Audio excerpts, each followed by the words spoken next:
Welcome back to the B2B Founder Podcast. I'm your host, Brett Trainer. Startup fundamentals, what are they?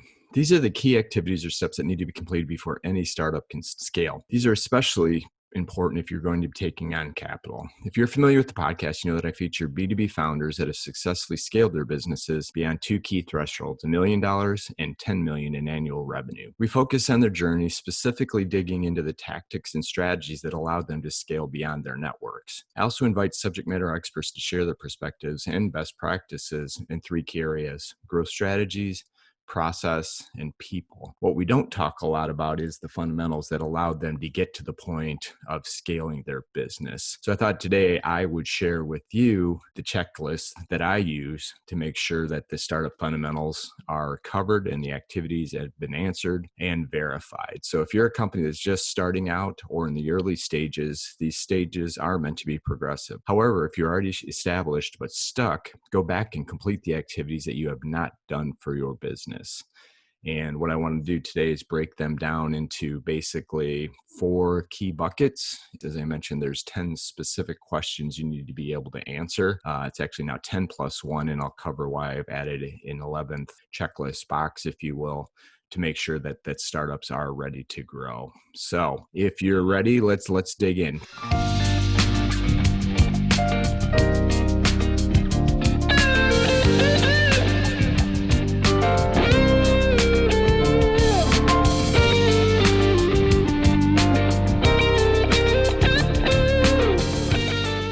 So the first 2 are really around your company, right? And the first being the company vision and objective. What is it that you want from your company, right? Is this going to be a solo brand, a solopreneur, if you will? Or do you want to build a big company that employs, 100 people or 1,000 people? I think it's really important to document and write down what your objectives are for the business. And it could be, your first step is, hey, I want to build $1 million business. I want to build a $10 million business, or it could be a people size. But I think if you don't write it down, then you're not really driving towards any objectives. Same with the vision. What is the vision for this company? No reason why you can't pivot after you get up and running and start to grow. But I think it's important to document this to make sure that you're driving towards something. Part 2, what I would call the second box, is around company risk and restraints, right? So if you're bootstrapping this business and you've got $1,000 to grow it, you're not going to be able to do some of the things maybe from a marketing perspective and or hiring folks initially, and it also could be outside. It could be the industry, and there could be regulations if you're in healthcare, financial service, or working with the government. I think it's really important to document, what are the risk and restraints. So make sure that those do align right with the company vision and objectives and the risk and restraints that you can build the business that you want based on, where you're at today. So those are the first 2, not too hard.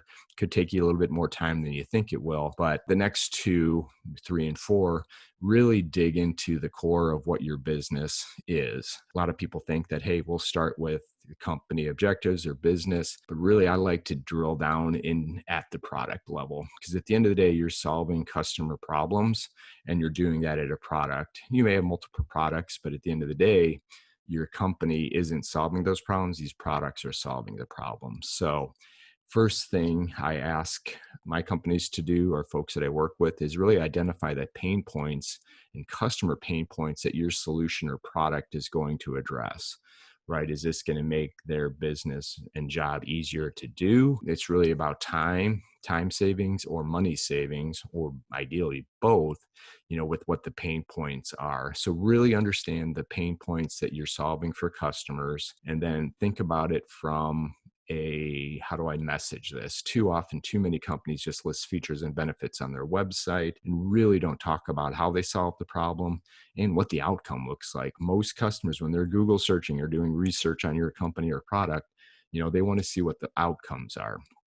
It's important that you can identify and articulate why your company or product is different, but that still the major question you need to address is, what problem am I solving for the customer, and what is the outcome if I solve this problem? It sounds simple in theory, but when you start to go dig in and start to document this, it's going to take you a little bit more time. And if you cannot articulate, how you solve that problem, stop there until you can figure that out. Part two of that then becomes, what is your messaging for each of your products, right? So, because this will be, when you're the founder, it's very easy for you to have a conversation with prospective customers and clients and be able to, share your enthusiasm of how and what your product does and the problems that it solves. You start to grow, you've got to be able to have that messaging, both online and offline, as buyers become more sophisticated and want to do their own research. Better be able to tell your story and your product story online without, kind of the human aspect of it. Number 4 in the checklist is, what are the value drivers for your solution? And the way I like to think of it at a super simple level is the problems you're solving for the customer, which we talked about, how you solve them differently. This gets into your differentiation. Too often people look at, how do I solve it better? Better is really hard to define and prove to potential customers. So different is the ideal.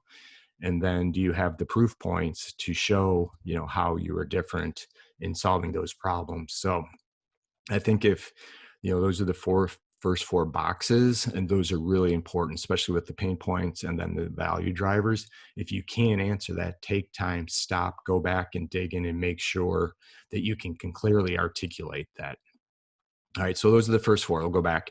Vision and objectives, company risk and restraints, customer pain points, and product or solution value drivers. Again, this becomes the core of your messaging and company messaging, okay?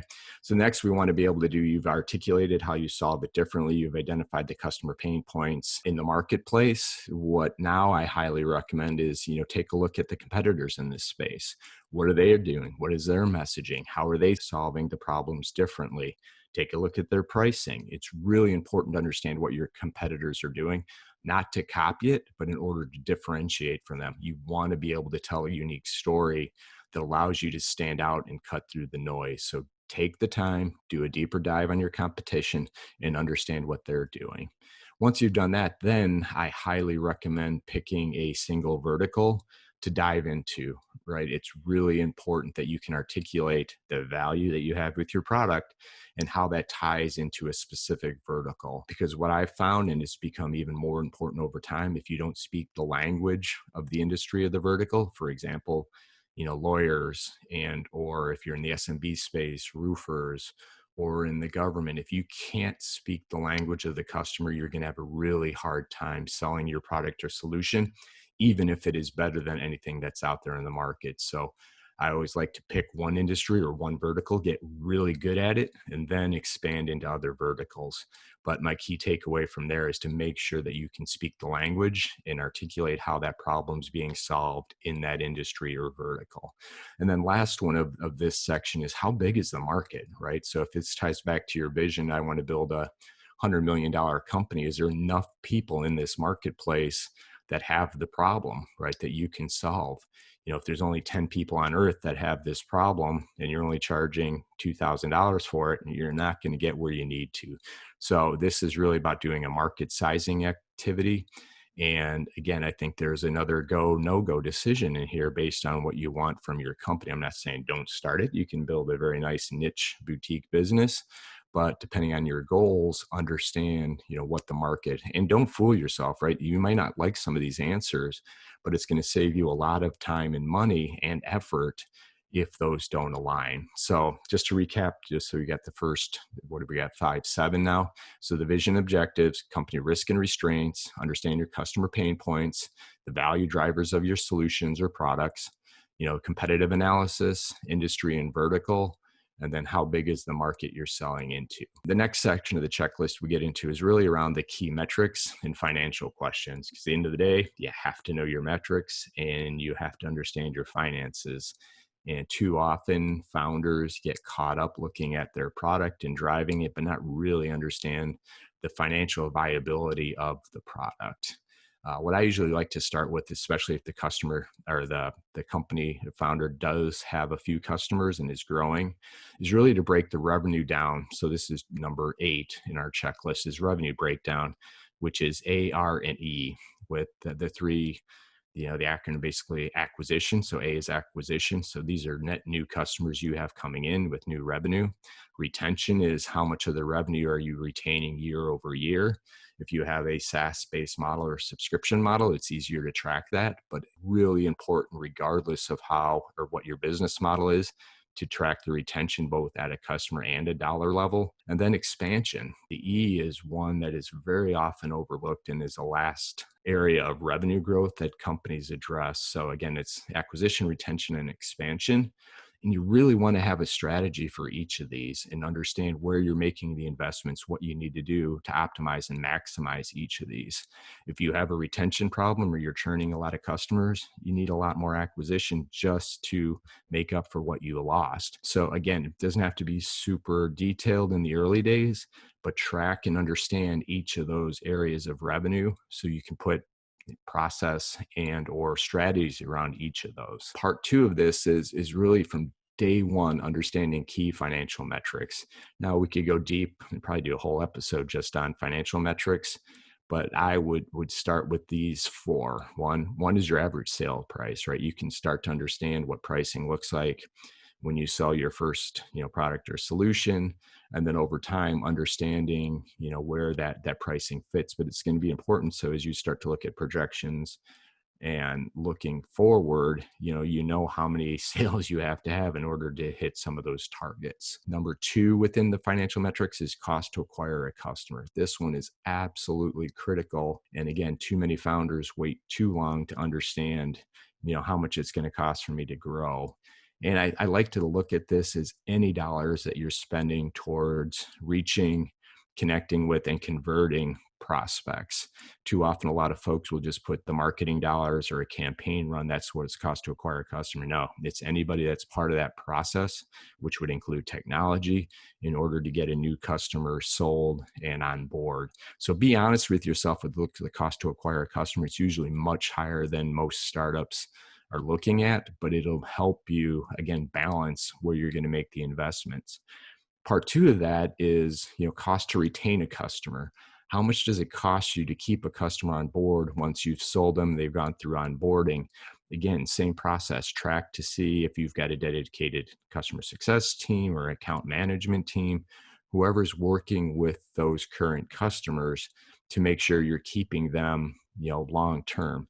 And it's important, again, as you start to look at where you want to make investments, understanding what the cost is for each of those two sides of the equation. Again, most companies don't even think about the cost to retain a customer. I like that metric. I like that metric a lot. Again, it's going to help you balance where you make your investments as you grow. And the last of this, which is super critical and will change as you get more established and have more customers, is customer lifetime value. Ties back to the sales price, right? Cost to acquire. So you can see where this full equation starts to come into effect, that as you start to grow and look, again, it comes back to making investments if you're going to take on capital, or if you're going to, again, continue to bootstrap, you're going to understand what you need to do to hit those metrics and milestones. Again, customer lifetime value for larger organizations, really hard to measure, but if you build that process and capture early on, it'll make it much easier as you scale their business. So super important. So those are the 10 that I use foundationally to make sure that companies are basically ready to scale. And if I look at an investment standpoint, if I can't get a company to be able to articulate and explain each of those in the checklist items, I'm not going to make an investment. Doesn't mean it's not a good investment, but I want to make sure we go back through the exercise. And again, you can see the go, no-go decision is each of these when you answer the questions. Again, sometimes you may not want to hear the answer, but it's going to make it a much more realistic approach as you start to look at is growing your company. Now, I mentioned early on that there's a 10+1, and the one that I've now added into the checklist, if you will, is content marketing. You've probably heard quite a bit about that. And it used to be, a nice to have, that if you've got time, add some content marketing. It's about blog posts, it's, the videos, but, anymore, this has become a need to have, right? This has a cost of doing business. You have to be able to tell your story at a product level online. And again, this is going to help you differentiate, cut through the noise, but customers are doing their research. They're asking other customers or prospects, and they're doing, like I said, if they can't do the basic research online of how you solve their problem and tell stories about how you solve that problem, then you are not going to be able to, you're going to lose credibility with that customer. And if you get them on the phone, you might be able to swing them back. But that's why I said this is now my +1 is part of the checklist. 10 sounded better than 11, so I left it at 10 +1. But content marketing really is a cost of doing business, and you need to do it starting early so people can validate what you're telling them in conversations. And then ultimately, as they start to search and grow and you expand, you need the ability to do this. So again, just to recap the 10 +1, company vision and objectives is number 1. 2, company risk and restraints. 3, customer pain points. Do you know what customer pain points you're solving? 4, product or solution, value drivers. What is the value of your solution? The number 5, 6, and 7 are all in market and competitive intelligence. So have you looked at your competitors? Do you understand what they're doing and how are you different? Picking an industry and vertical is important. That's number 6. And 7, how big is the market, right? Is there enough for you to hit your objectives? The next 2, revenue breakdown, A, R, and E, just remember that, understand it, have a strategy for each.